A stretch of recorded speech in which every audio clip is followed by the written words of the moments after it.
Non, mais attends, en fait. Ça dit, si ça s'use psychologique pour faire tomber amoureux n'importe qui. Bon, alors j'ai une fille en tête. Est-ce qu'elle va me donner des conseils qui vont marcher?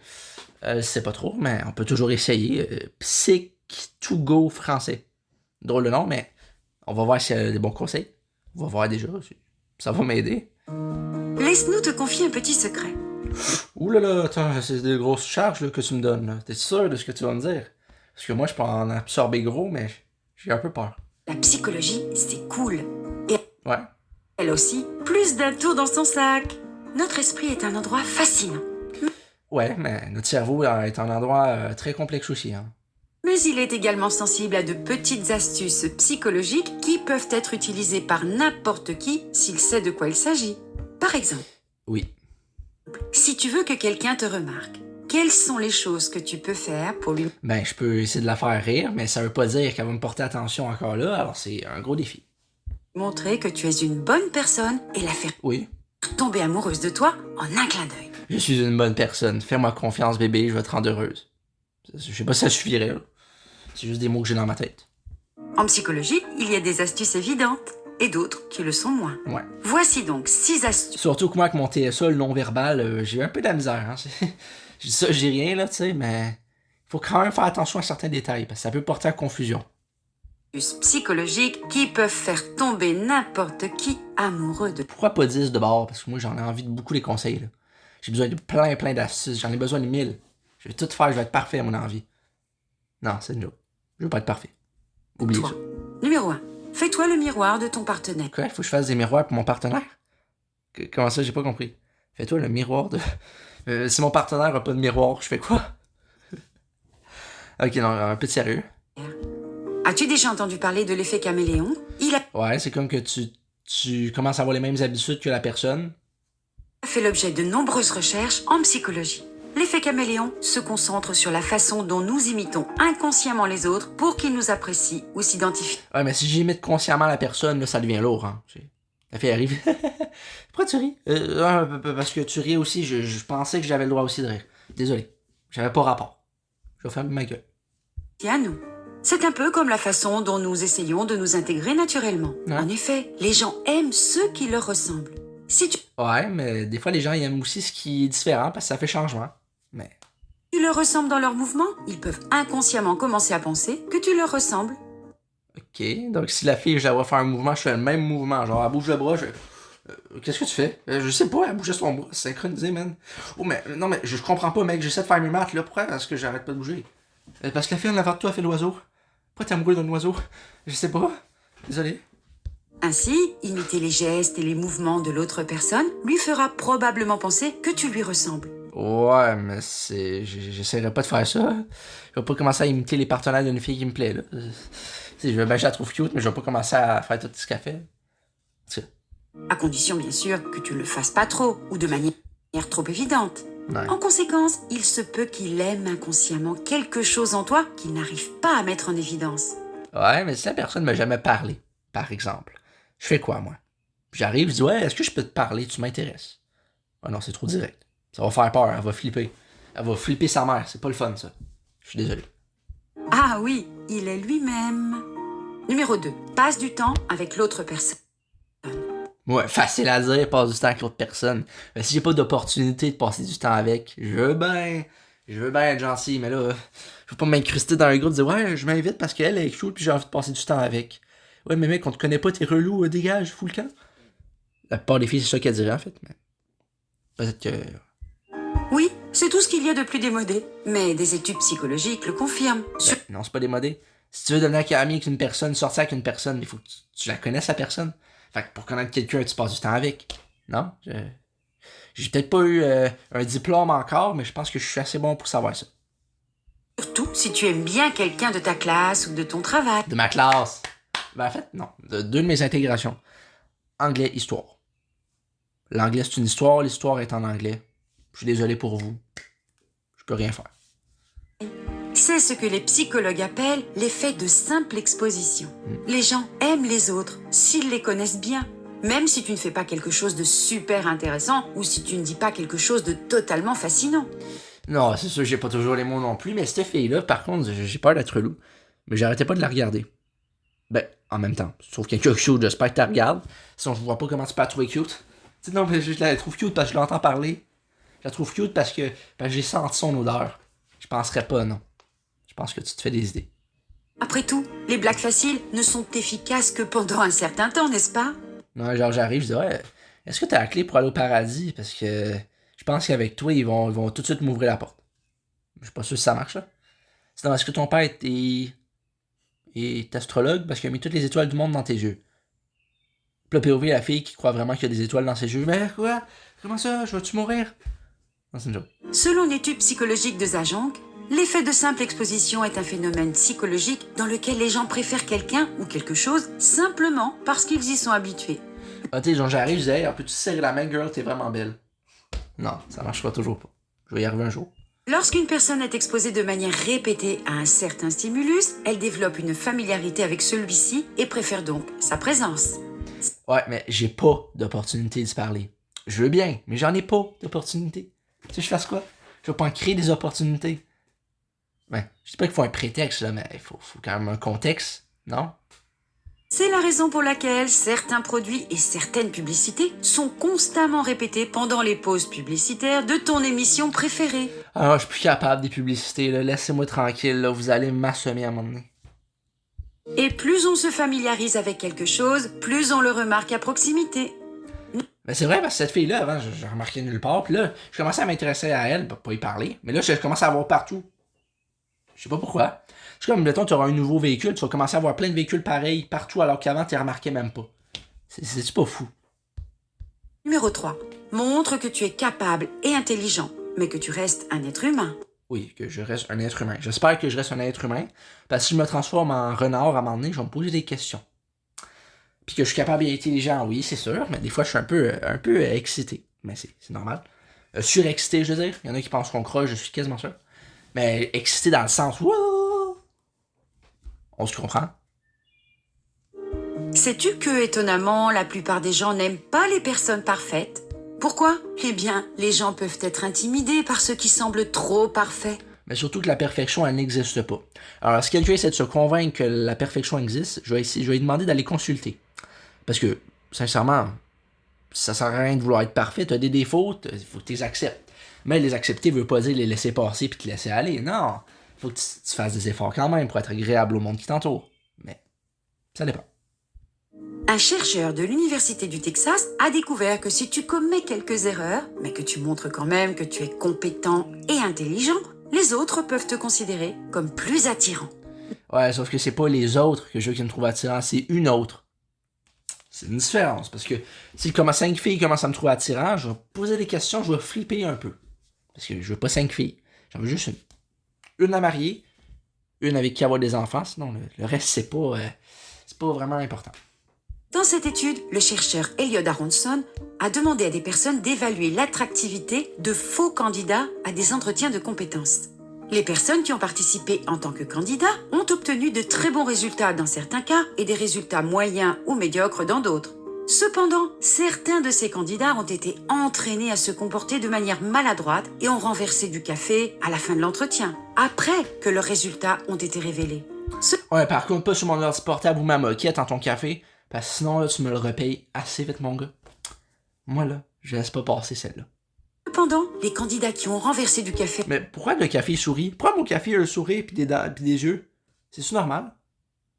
Ah non, en fait, c'est un sticker, oui, c'est ça. À la fin de l'entretien, ont été jugés les plus séduisants par les personnes interrogées. Ok, donc si je veux être séduisant, il faut que je fasse tomber mes affaires. J'arrive en classe, j'échappe tout mon cahier à terre. Je dis, ah, excusez-moi, j'ai pas fait exprès. Puis là, après, je fais semblant de trébucher sa patte du pupitre de la fille. Puis là, je m'écroule à terre. Je dis, désolé, je suis trop maladroit aujourd'hui. Je pense que je vais retourner me coucher. Puis là, je retourne chez nous. Ok, non, je suis con. Désolé. Ça signifie que les gens veulent voir que tu es intelligent et capable, mais que tu n'es pas parfait. Ouais. Ils veulent voir ton côté humain. Ainsi, Ouais. C'est normal. lorsque tu montres que tu es capable, mais en même Non, tu sais, bébé, t'es sûr que tu veux pas voir mon côté psychopathe? Non, c'est une joke. Attention, je suis pas un psychopathe, mais c'était trop facile. Hein. Fallait que je la dise.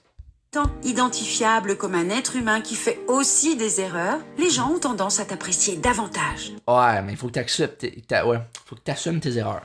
Fait que les gens qui font des erreurs, ils savent qu'ils ont une erreur, mais l'orgueil est trop fort, puis ils disent non, j'ai pas fait d'erreur, laisse-moi tranquille. Ben ça attire pas vraiment la pitié, ça attire plus l'énervement, mais... Numéro 4. Montrer ton côté positif. Ça va bien aller, bébé, on s'en va à la plage, on va voir les arcs-en-ciel. Ouais. Sauf que des fois, j'ai de la misère à être positif, parce que des fois, il y a des événements de la vie qui font que je me sens énervé, je pogne les nerfs pour rien. Je suis à fleur de peau, je suis à cran, je suis tout ça, mais... Les gens aiment être entourés de personnes heureuses. C'est vrai, parce que quand des gens de mon entourage sont pas heureux, on dirait que j'ai de la misère, ça m'atteint. C'est comme une éponge, j'absorbe tout. Si tes rencontres avec quelqu'un sont le plus souvent positives, les autres commenceront à t'associer à des émotions positives et pourraient même tomber amoureux de toi. Ah, que j'aimerais ça serait la belle vie. Moi, je suis capable d'être en amour, mais la fille qui m'intéresse, va-t-elle me voir? Ou je suis invisible? Attends. Non, il me semble que je suis visible. Je vois mes 2 mains, en tout cas. Puis j'ai 10 doigts. Non, j'en ai 11. Il y en a un que vous voyez pas, là, c'est parce que... Non, c'est tout. Qu'est-ce que je raconte? En résumé, si une personne est heureuse et qu'elle conserve cette émotion, les autres autour d'elle commenceront également à se sentir mieux. Des recherches menées par l'Université d'Hawaï et l'Université d'État d'Ohio suggèrent que de nombreuses personnes peuvent inconsciemment deviner ton humeur rien qu'en te côtoyant. Cela t'est arrivé, n'est-ce pas? Alors, si tu... Ouais, des gens ont déjà altéré mon humeur, je me suis déjà laissé influencer par les émotions des autres. Je suis un humain, j'ai des faiblesses. J'ai un talon d'Achille. En plus de mes 2 talons. C'est comme ça. De bonne humeur, dégage cette énergie, fais circuler ton esprit positif et les personnes qui t'entourent s'en rendront probablement compte et commenceront elles aussi à se sentir plus heureuses à tes côtés. Numéro 5. Porte du rouge. Porter du rouge? Est-ce que j'ai du rouge? Attends, j'ai-tu du rouge? Il faut que je voie ça. Il faut que je voie ça, man. Attendez une minute, là. J'ai pas de chandail rouge, j'ai pas de pantalon rouge, man. Même pas de pyjama rouge. J'ai une veste rouge, là, mais tu sais, on s'en vient l'été, fait que je suis pas sûr que ça va marcher. Et sinon, qu'est-ce que j'ai de rouge d'autre de rouge? Ben, parce que là, j'ai un peu peur, parce que là, en fait, maudit affaire. Voilà. Et regardez, c'est ça que j'ai de rouge. Je vais pas arriver en robe de chambre à l'école quand même. Non. Tu sais, le gars, il arrive en robe de chambre, il dit, oh, je viens de sortir de la douche, j'avais pas le temps de m'habiller, mon bus est arrivé. Non. Qu'est-ce que je raconte? Sinon, j'ai. Me semble que j'ai. Mais en fait, on s'en fout. Je vais payer sur Play, en fait. Non. Dans une expérience publiée dans The European Journal of Social Psychology, des chercheurs ont découvert que les hommes sont plus susceptibles d'être attirés par les femmes qui portent du rouge. Ah ouais? J'essaie de me souvenir de la couleur de la veste de la fille. Portait-tu du rouge? Mais c'est vrai qu'une fille avec du rouge, c'est pas laid. C'est cool. Mais peu importe la couleur, peut être habillée en noir, en bleu, en vert, en orange, ça change rien. Je tombe pas amoureux d'une couleur, moi. Non, je suis pas superficiel, moi.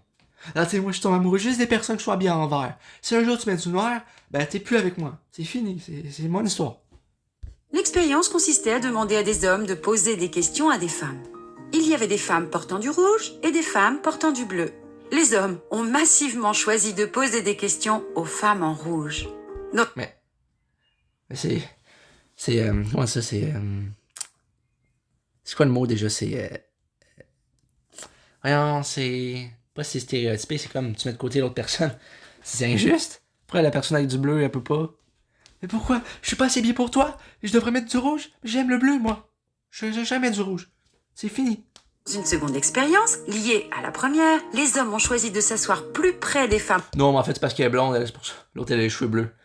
Non, c'est une joke. Inquiétez-vous pas. en rouge que des femmes en bleu.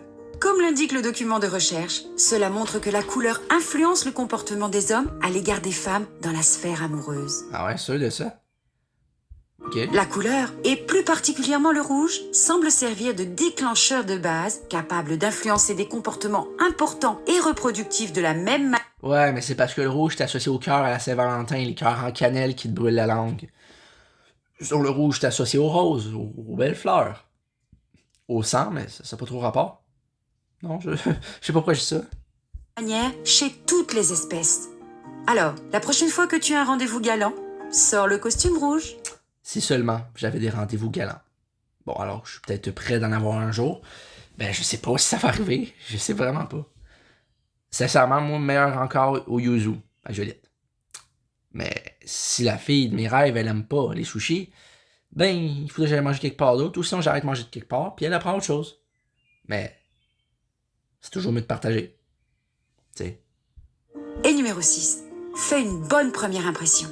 Ouais, sauf que c'est pas la première fois que je vois la fille, fait que je peux pas faire vraiment bonne impression de dire oui, mais moi, j'efface toutes mes actions avant que j'ai fait.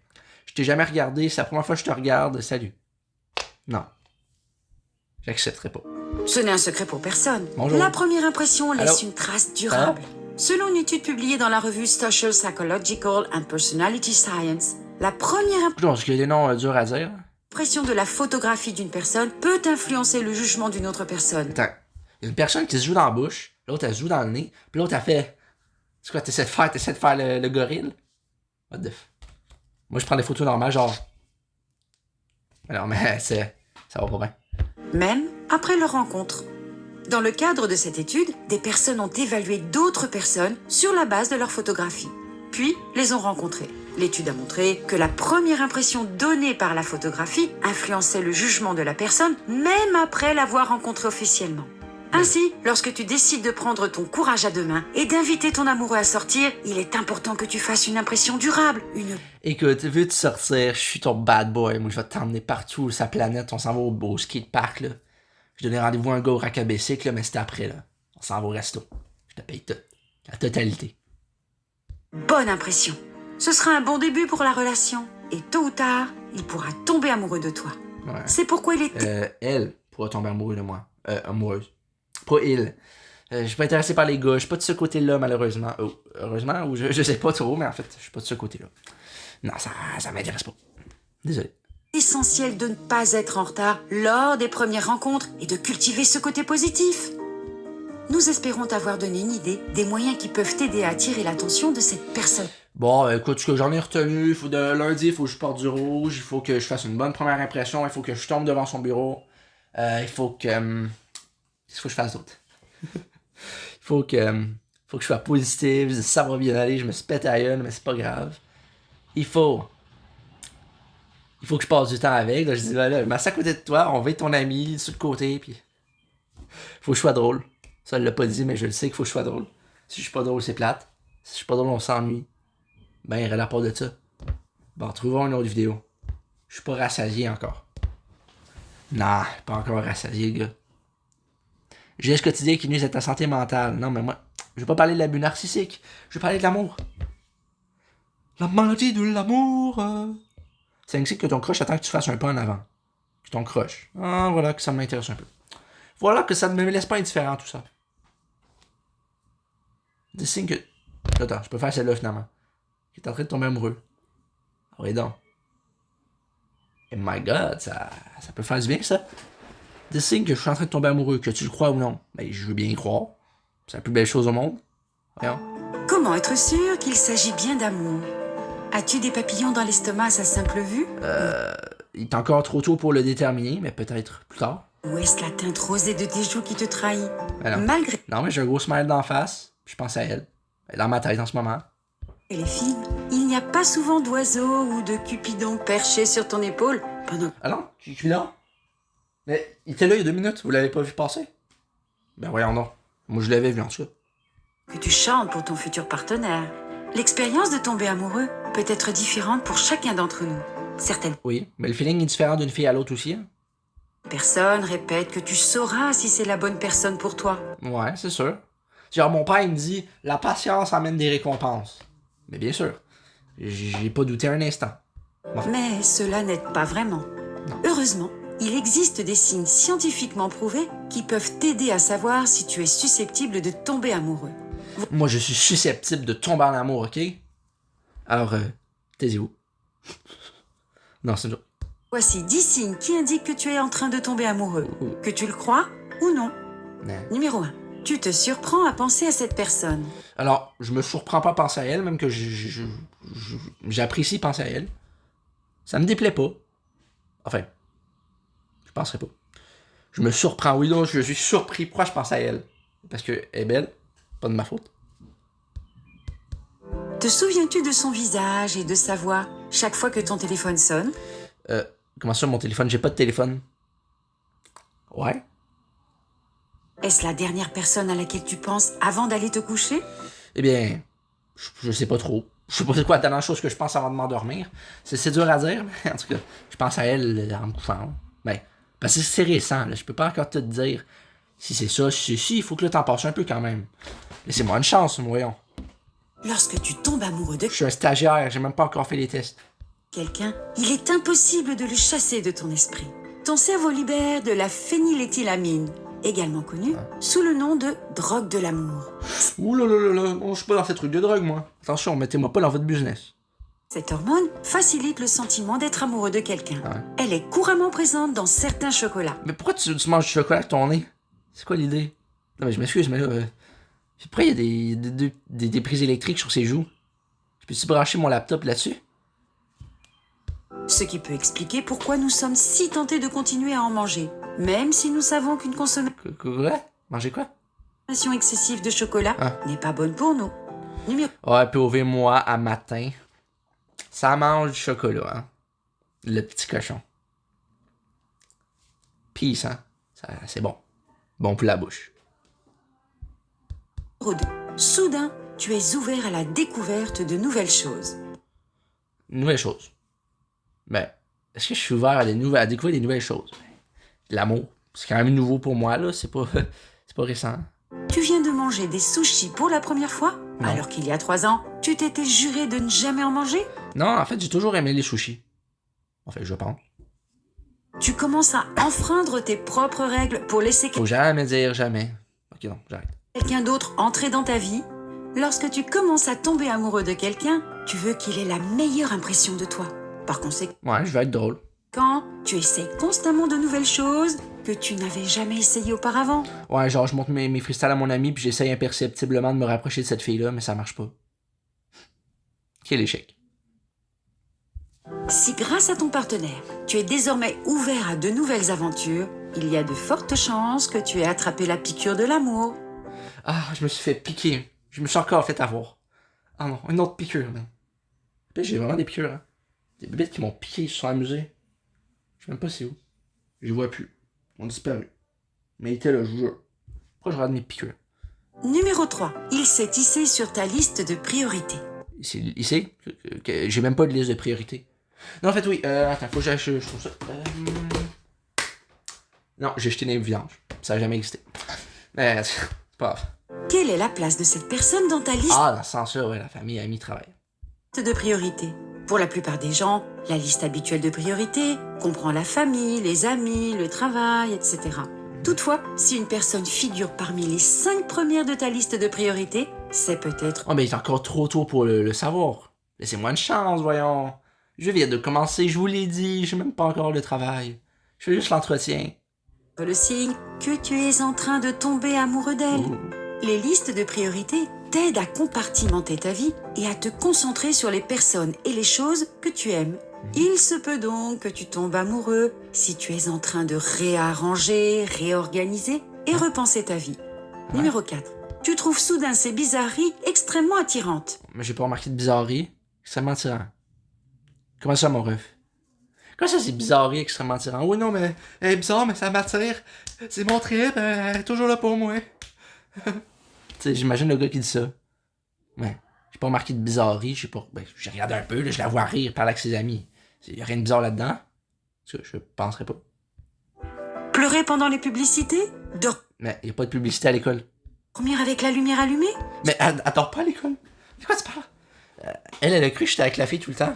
Non, mais c'est ça, je l'ai vu dans sa chambre pleurer devant un film d'amour. J'ai vu dans son lit en train de ronfler. Non, mais on n'est pas à ce point-là quand même.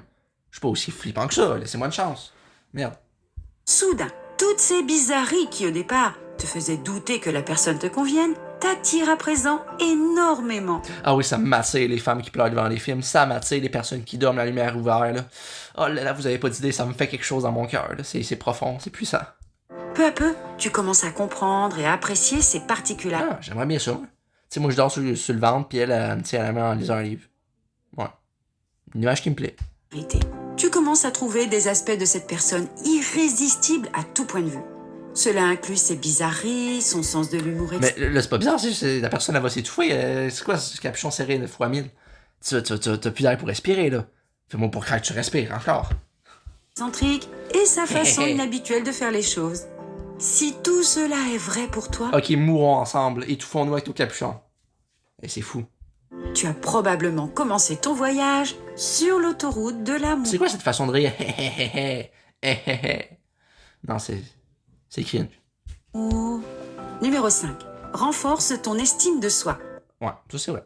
As-tu miraculeusement commencé à aimer ton look en jean moulant? Ouh, je suis en jean moulant. Ouh. Hey, j'aime mon look, man. Ça fait du bien. Je me sens un homme.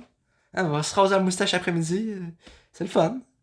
Ou as-tu commencé à chanter autour de ton appartement au lieu de te limiter à des performances en solo sous la douche? Ah ouais, sauf que j'ai une chaîne où je fais de la musique, j'ai au moins 1400 chansons. Alors, je vais pas me permettre de juste chanter dans la douche. La la la, mon beau sapin Noël. Non. Moi, je fais des vraies chansons. Je fais du rap. Mais elle pouvait pas savoir. Bon. Les personnes qui tombent amoureuses de quelqu'un s'aperçoivent souvent que cette personne les a également aidées à tomber amoureuses d'elles-mêmes. En effet, Ouais, je suis amoureux de moi. Oh, mon amour. Je t'aime, je t'aime. On reste ensemble toute la vie. Non, c'est une joke. lorsqu'on tombe amoureux, on fait généralement l'expérience de l'expansion de soi, ce qui signifie que le sentiment de soi s'élargit à la suite de cette nouvelle relation. Numéro 6. Ses goûts deviennent les tiens. Ouais, sauf que je sais pas c'est quoi, ses goûts. J'ai pas parlé. J'ai même pas posé de question. Ce chose que j'ai dit, c'est est-ce que la prof est là? Elle m'a dit non. Mais...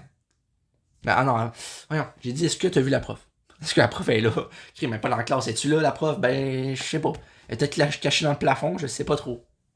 Es-tu devenu un amateur de denim, C'est joli. puis de tissu écossais lorsque tu as découvert le monde confortable des pantalons de survêtement? Ah, j'aime les tissus écossais, j'aime les pantalons de survêtement. C'est tellement le fun. Ah, vous imaginez pas le confort que ça représente. Es-tu maintenant plus intéressé par les musées historiques et les expositions d'art que par certaines de tes activités sportives hebdomadaires? Mais je fais pas d'activité... Non.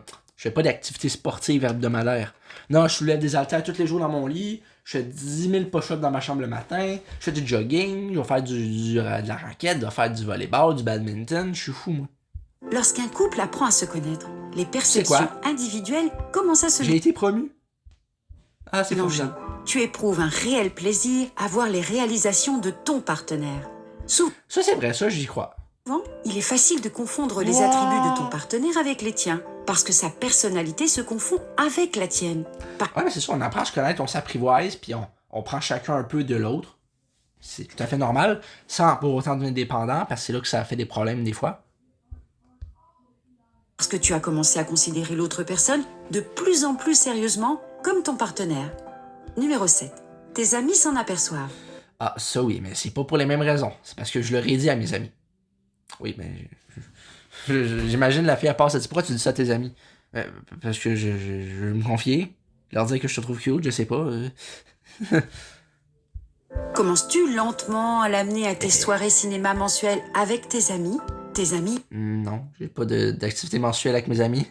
Non, tu sais, avec tous mes amis, on s'en va au cinéma à soir, t'es invité, ma belle, là, tu peux venir avec un lapin à chocolat. Hey, my god.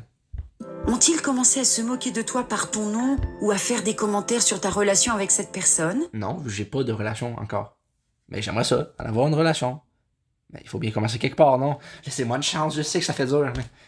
il faut bien commencer à une place, non? Tes amis voient probablement quelque chose que tu ne vois pas. Parle-leur et pèse leurs pensées et leurs opinions sur ta relation avec ta moitié. Ouais, qu'est-ce que tu penses, Zach, de ma relation? Pas de relation. Qu'est-ce que tu veux en penser? Ben, je trouve que ça sent les crêpes. Qui sait, tu pourrais être surpris par les bonnes choses qu'ils ont à dire. Numéro Ouais, ben mon ami a dit que dans le temps, c'était la plus tranquille de la classe. C'est une bonne affaire, ça? 8. Tu es optimiste quant à l'avenir. Ben, j'essaie d'être optimiste, surtout incertain. Mais bon, la différence, y en a-t-il vraiment une? Tu n'es plus submergé par les échéances de tes projets comme avant et tes objectifs à 5 ans te semblent soudain réalisables. L'amour a la capacité de nous élever. Il nourrit Ouais. le besoin d'être là où il faut et de bien faire les choses. Ainsi, Ouais, il m'a bien faire les choses, ça va bien se passer, il m'a bien frappé sur le carrelage. Inquiète-toi pas. tous nos soucis concernant l'avenir peuvent être mis de côté lorsque nous tombons amoureux. Si tes projets Je suis tombé amoureux. Ah, je suis tombé, mais non, mais je suis tombé amoureux, c'est correct, je vais pas être blessé. Je peux tomber dans un gratte-ciel, si je tombe amoureux, c'est correct. d'avenir lointain ne te semble pas si lointain avec cette personne à tes côtés, c'est que le charme de l'amour opère. Numéro 9. Tu ne peux pas t'empêcher de sourire. Ah, ça me rejoint plus. Ouais, un sourire dans ma face depuis le début, en fait. Non, n'est-ce pas? Non, c'est vrai, c'est un rictus mauvais, j'avais envie de faire des plans machiavéliques dans ma tête. Non, c'est une joke. Qu'il s'agisse de te rouler par terre en riant d'une blague qu'on t'a envoyée, ou de te souvenir de la dernière conversation que tu as eue avec cette personne. De un, je me suis jamais roulé à terre. Et de deux... Attends, faut que je recommence. Je sais même plus ce qu'elle disait. Numéro 9. Tu ne peux pas t'empêcher de sourire. Qu'il s'agisse de te rouler par terre en riant d'une blague qu'on t'a envoyée, ou de te souvenir de la dernière conversation que tu as eue avec cette personne spéciale. Bon, alors j'ai juste eu une conversation avec elle, une seule. Ça fait dur. Mais c'est pas grave. Tu ne peux pas t'empêcher de sourire ces jours-ci, n'est-ce pas? Ouais. Lorsque tu es amoureux, ton cerveau libère une grande quantité de dopamine, l'hormone Ok. du bonheur. Tu peux alors ressentir une envie de rire et presque une incapacité à t'arrêter de sourire. L'augmentation des niveaux de dopamine provoque ces effets physiologiques. En outre, une boucle de rétroaction peut être établie en souriant. On sourit davantage. Plus on sourit, plus on est heureux. Est-ce que je vais être plus heureux de même? Non, là, c'est pas un vrai sourire. Je sais, je fais peur. Excusez-moi. Je sais pas qu'est-ce qu'il y a une petite bulle dans ma tête. Lorsqu'on est heureux. Et plus on sourit, plus on est heureux. Ouais. Et numéro 10, tu ressens plus d'amour pour les autres. Ouais, c'est logique. Toi et ton partenaire ne serez peut-être pas les seuls à ressentir les effets de ce nouvel amour grâce à l'ocytocine, également connue sous le nom d'hormone de l'amour. Tu te sens plus ouvert et plus connecté aux autres. Ah, parfait, je suis connecté, je suis cyber-connecté, je suis interconnecté, c'est correct. Je vais être en amour un jour. Bientôt. Bye.